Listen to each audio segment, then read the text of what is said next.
there's Superman. We have a destiny together.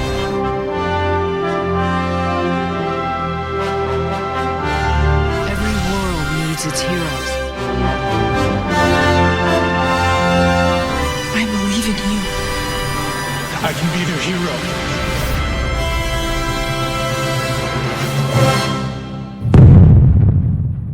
D'accord, ce générique est totalement hors sujet.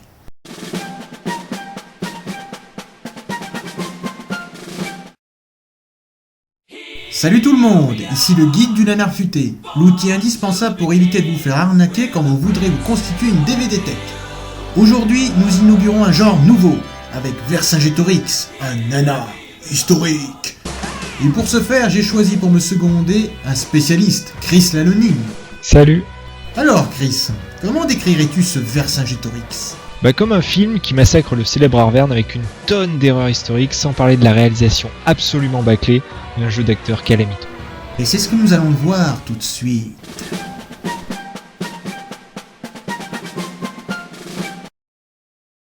Parlons des acteurs si tu veux bien. Oula, mais c'est qu'il n'y a pas grand chose à dire, vu qu'ils sont tous mauvais.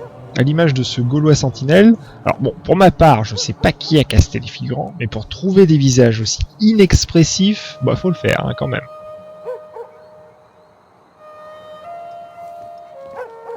En tout cas, cette scène suscite l'intérêt de tout le monde. Pas pratique quand on veut s'infiltrer.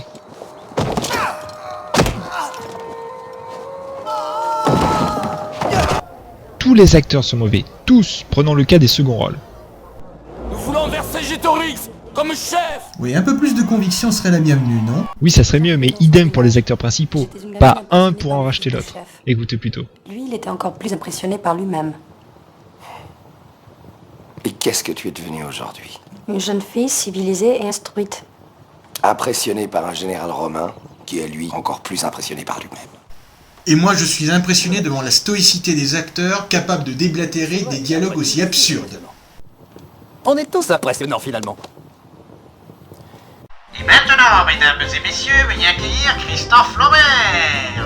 Sa carrière débute sur les chapeaux de roue dans les années 80, notamment avec des films emblématiques comme Greystoke, La légende de Tarzan, Seigneur des singes, comme Subway.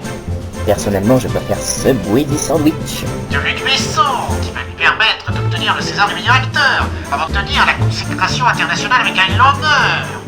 Et puis, malheureusement, en tournant le 2, il va tourner après des films de série B, comme les plus connus, comme Forteresse, Mortal Kombat, Beowulf.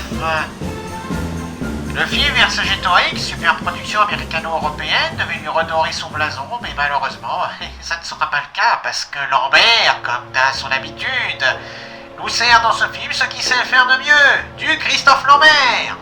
Vous voulez vous battre? Vous voulez mourir? Ça donne envie. Vous voulez vivre pour toujours? Alors suivez-moi! Vous auriez envie de le suivre, vous? Et ensemble, nous deviendrons immortels! Tu parles d'un chef charismatique, on dirait plutôt une femmelette mal épilée.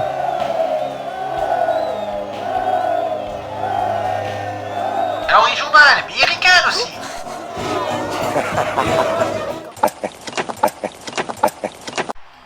Et sinon, il traverse tout le film avec un air d'abruti mélancolique. Qui dit mauvais film, dit également mauvaise réalisation et mauvais dialogue. Si tu sais ce que tu veux, ton adversaire le voudra aussi. Si tu sais ce que tu veux, ton adversaire le voudra aussi. L'assiégé ne peut gagner. À cause de notre stupidité, César arracherait la victoire des mâchoires de la défaite dans lesquelles je le tiens. L'éclat de ma victoire fait peser plus encore les invisibles défaites de mon passé. Le bien n'engendre pas la force, le mal non plus. Mais le mal appartient à ce monde des conflits humains, dont on est tous prisonniers. C'est là le véritable piège. Tes propos incompréhensibles ne m'aident pas. Tu le crois? C'est tellement stupide.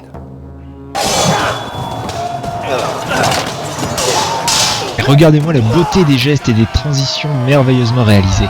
Vrai chef-d'œuvre de montage. Ouais, on se battait mieux dans les films de KPDP des années 60, hein. Oh là là. Nous voici arrivés à la bataille d'Alésia. Et pour le coup, le réalisateur pique une véritable crise clipesque.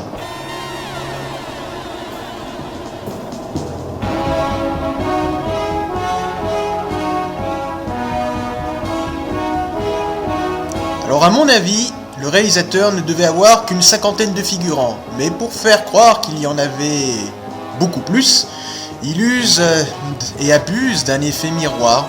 Sauf que, ce qu'il a oublié, c'est que les boucliers ne sont pas du même côté une fois sur deux. Non mais, sérieux, c'est un réalisateur qui a fait ça? Ah puis il les lance en plastoc, hein. Notez bien.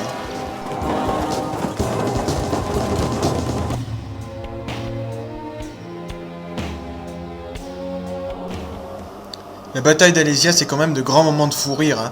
On y trouve notamment la mort la plus conne de l'histoire du cinéma. Et voilà. Oh, que c'est tragique. Mais on y trouve également du feu qui brûle à l'envers. Admirez, c'est magnifique.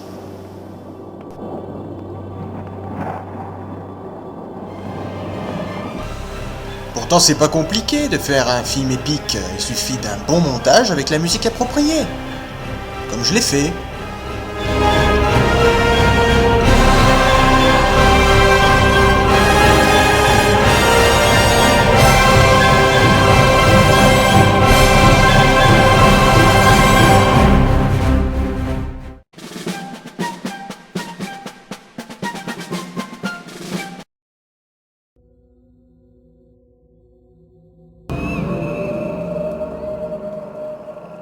Archidruide Gutuart. L'archidruide? Fallait l'inventer celui-là. Oula, mais les scénaristes ont fumé un joint sur cette séquence, dans une réplique de Stone Age, bien entendu, et en blanc, comme Panoramix. Parce qu'il ne portait pas de blanc, les druides? Bah disons que vu le prix de la teinture à l'époque, et le fait que le blanc soit quand même un petit peu salissant, c'est peu probable. Ah d'accord. Et voilà, Gergovie! Non.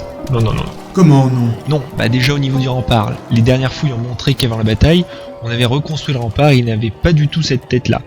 Les versants de l'oppidum étaient formés de terrasses et le rempart constituait la dernière ceinture en haut d'une falaise, antérieurement taillée.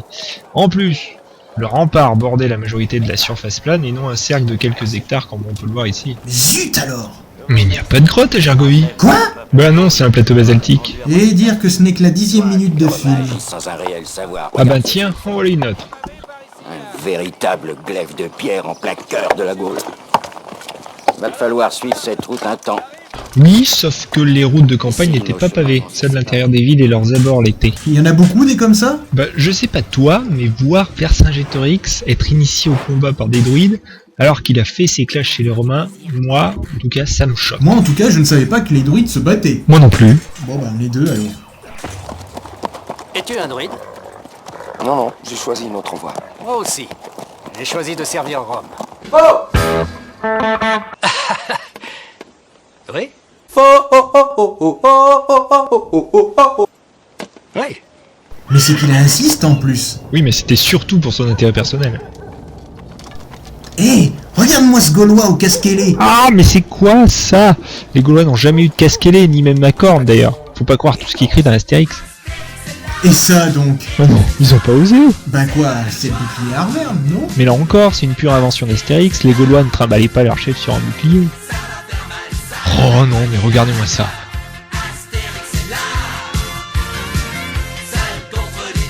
Bientôt on va voir débarquer Christian Clavier en Astérix. Oh là là là là là. Oh non mais ce film est une vraie parodie. C'est vraiment un cauchemar éveillé.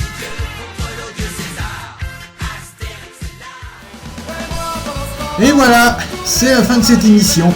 Alors, qu'est-ce qu'on peut dire de ce film? Ben... Naze tout simplement. Bah ouais quoi, c'est lamentable. Remercions également Chris pour son avis avisé. Mais de rien mon cher. Et merci à tous de nous avoir suivis. Allez, à la prochaine.